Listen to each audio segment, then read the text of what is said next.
तर आज मी तुमच्यासोबत शेअर करणार आहे भोगीच्या दिवशीचं माझं रुटीन। तर चला, सर्वात पहिला तर मी संध्याकाळी मस्त असं दिवाबत्ती केलेली, सकाळच्या वेळेस मस्त छान अशी पूजा करून घेतलेली बघा मी। तर आता छान असं दिवा लावून घेत आहे स्वामींकडं, परत मंदिरात खाली। तर व्यवस्थित आता दिवा वगैरे लावून घेत आहे मस्त, आणि त्यात मयंकची तर गडबड राहणारच। आणि त्यानंतर ना बाहेर सुद्धा एक दिवा लावलेला, छानशी रांगोळी काढलेली। तर आता ते सर्व झालं, आता स्वयंपाकाचं काय करावं नियोजन म्हणून चालू होतं माझं। तर मी मिक्स भाजी तर काय आणली नव्हती, पण घरात जे पण भाज्या आहेत त्याच भाज्यांपासून मी बनवणार होते आज गरगट्टा। तर गरगट्ट्यासाठी मी सर्व मटेरियल टाकले ते शिजायला एका साईडला, आणि एका साईडला मी तिळाचे लाडू बनवायला घेतले। तर ही रेसिपी माझ्या चॅनलवर अपलोडच आहे, तुम्ही एकदा नक्की चेक करा।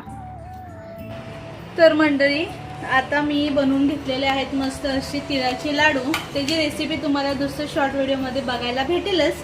तर आता सर्वात पहिला आपण देवाला दाखवूया आपले लाडू तिळाचे, कारण की पोरं काय ऐकत नाही, त्यामुळे पहिला देवाला दाखवते, त्यानंतर ना खायला। आणि खूप मस्त झालेले, थांबा तुम्हाला एक तोडून पण दाखवते, पहिला देवाला दाखवते त्यानंतर। ओके, चला एक लाडू तुम्हाला मी तोडून दाखवते आणि खाऊन पण दाखवते। तर बघू शकता मस्त असे सॉफ्ट सॉफ्ट झाले, मस्त झाले ते एकदम।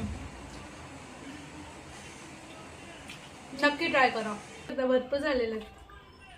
तर आता गरगट्टा सुद्धा माझा शिजवून झालेलाच होता। तर त्याला मस्त आता मी शिजलेला आहे, बघू शकता तुम्ही, छानसा असा। आणि त्याला आता मी फोडणी दिलेली आहे सिंपलसी, आणि त्यानंतर त्यावर टाकलेले आहेत तीळ मी। आणि ते टाकून झाल्यानंतर मी बनवले आहेत मस्त असे बाजरीच्या भाकऱ्या, तेही तीळ लावून। तर खूपच मस्त झालेले तीळ वगैरे लावून। आणि हे आपण काय कंटिन्यू खात नाही, आपण जेव्हा भोगी असते त्याच वेळेस आम्ही तर खातो। तर आजचा होता असा डिनर। तर कसा वाटला नक्की सांगा। तर बघू शकता मस्त, खूप भारी वाटलं, साधं सिंपल। तर आजचा व्हिडिओ आवडला असेल तर लाईक करायला विसरू नका, त्याचबरोबर चॅनलला सबस्क्राईब पण करा। भेटूया उद्याच्या नवीन व्हिडिओमध्ये, बाय।